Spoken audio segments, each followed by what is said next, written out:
یرمیہ اور اس کا 25واں باب جو 38 آیات پر مشتمل ہے۔ وہ کلام جو شاہ یہودا یہویقیم بن یوسیہ کے چوتھے برس میں، جو شاہ بابل نبوکت رزر کا پہلا برس تھا، یہودا کے سب لوگوں کی بابت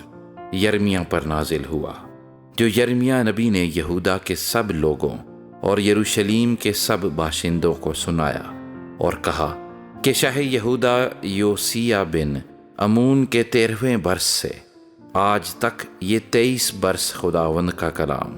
مجھ پر نازل ہوتا رہا، اور میں تم کو سناتا اور بر وقت جتاتا رہا،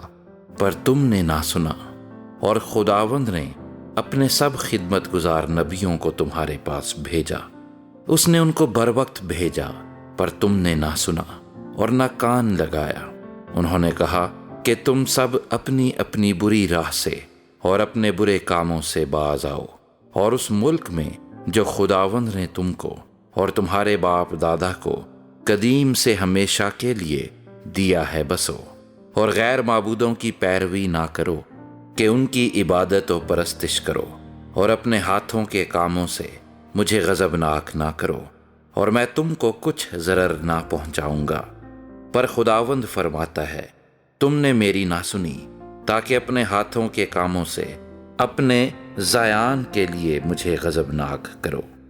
اس لیے رب الافواج یوں فرماتا ہے کہ چونکہ تم نے میری بات نہ سنی، دیکھو میں تمام شمالی قبائل کو اور اپنے خدمت گزار شاہ بابل نبوکت رزر کو بلا بھیجوں گا، خداوند فرماتا ہے، اور میں ان کو اس ملک اور اس کے باشندوں پر اور ان سب قوموں پر جو آس پاس ہیں چڑھا لاؤں گا، اور ان کو بالکل نیست و نابود کر دوں گا،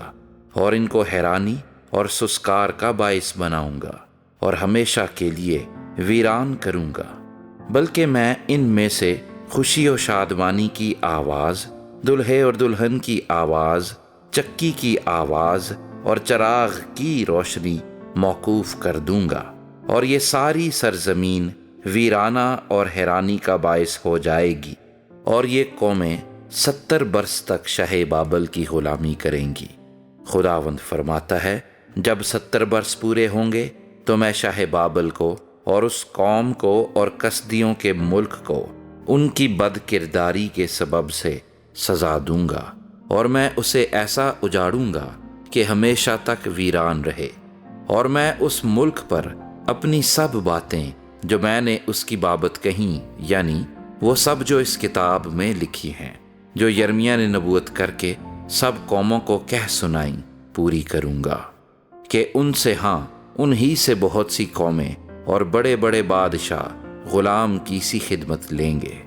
تب میں ان کے اعمال کے مطابق اور ان کے ہاتھوں کے کاموں کے مطابق ان کو بدلہ دوں گا۔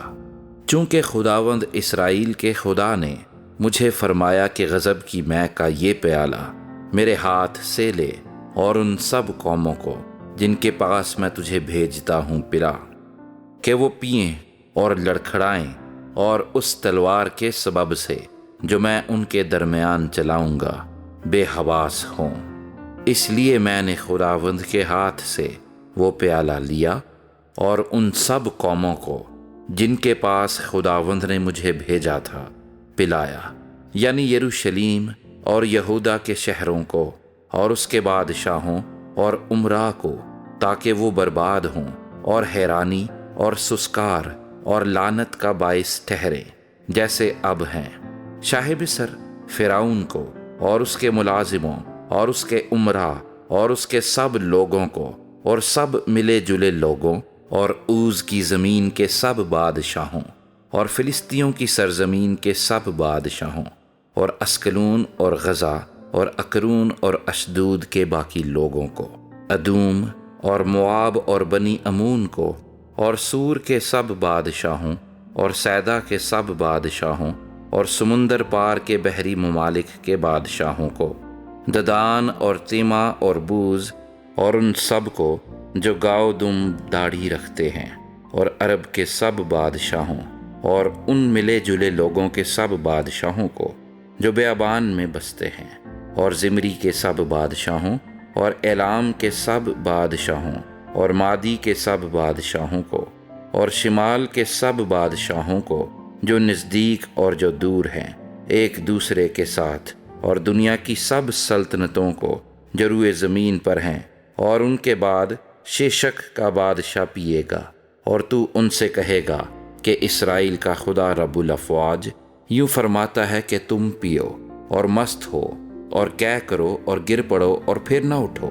اس تلوار کے سبب سے جو میں تمہارے درمیان بھیجوں گا۔ اور یوں ہوگا کہ اگر وہ پینے کو تیرے ہاتھ سے پیالہ لینے سے انکار کریں تو ان سے کہنا کہ رب الافواج یوں فرماتا ہے کہ یقیناً تم کو پینا ہوگا، کیونکہ دیکھ میں اس شہر پر جو میرے نام سے کہلاتا ہے آفت لانا شروع کرتا ہوں، اور کیا تم صاف بے سزا چھوٹ جاؤ گے؟ تم بے سزا نہ چھوٹو گے، کیونکہ میں زمین کے سب بادشاہوں پر تلوار کو طلب کرتا ہوں، رب الافواج فرماتا ہے۔ اس لیے تو یہ سب باتیں ان کے خلاف نبوت سے بیان کر، اور ان سے کہہ دے کہ خداوند بلندی پر سے گرجے گا اور اپنے مقدس مکان سے للکارے گا، وہ بڑے زور و شور سے اپنی چراگاہ پر گرجے گا، انگور لتاڑنے والوں کی مانند وہ زمین کے سب باشندوں کو للکارے گا۔ ایک اوغا زمین کی سرحدوں تک پہنچا ہے، کیونکہ خداوند قوموں سے جھگڑے گا، وہ تمام بشر کو عدالت میں لائے گا، وہ شریروں کو تلوار کے حوالے کرے گا، خداوند فرماتا ہے۔ رب الافواج یوں فرماتا ہے کہ دیکھ قوم سے قوم تک بلا نازل ہوگی، اور زمین کی سرحدوں سے ایک سخت طوفان برپا ہوگا، اور خداوند کے مقتول اس روز زمین کے ایک سرے سے دوسرے سرے تک پڑے ہوں گے، ان پر کوئی نوحہ نہ کرے گا، نہ وہ جمع کیے جائیں گے، نہ دفن ہوں گے، وہ کھاد کی طرح روئے زمین پر پڑے رہیں گے۔ اے چرواہو واویلا کرو اور چلاؤ، اور اے گلے کے سردارو تم خود راکھ میں لیٹ جاؤ، کیونکہ تمہارے قتل کے ایام آ پہنچے ہیں۔ میں تم کو چکنا چور کروں گا، تم نفیس برتن کی طرح گر جاؤ گے، اور نہ چرواہوں کو بھاگنے کی کوئی راہ ملے گی، نہ گلے کے سرداروں کو بچ نکلنے کی۔ چرواہوں کے نالے کی آواز اور گلے کے سرداروں کا نوحہ ہے، کیونکہ خداوند نے ان کی چراگاہ کو برباد کیا ہے، اور سلامتی کے بھیڑ خانے خداوند کے قہر شدید سے برباد ہو گئے۔ وہ جوان شیر کی طرح اپنی کمین گاہ سے نکلا ہے، یقیناً ستمگر کے ظلم سے اور اس کے قہر کی شدت سے ان کا ملک ویران ہو گیا۔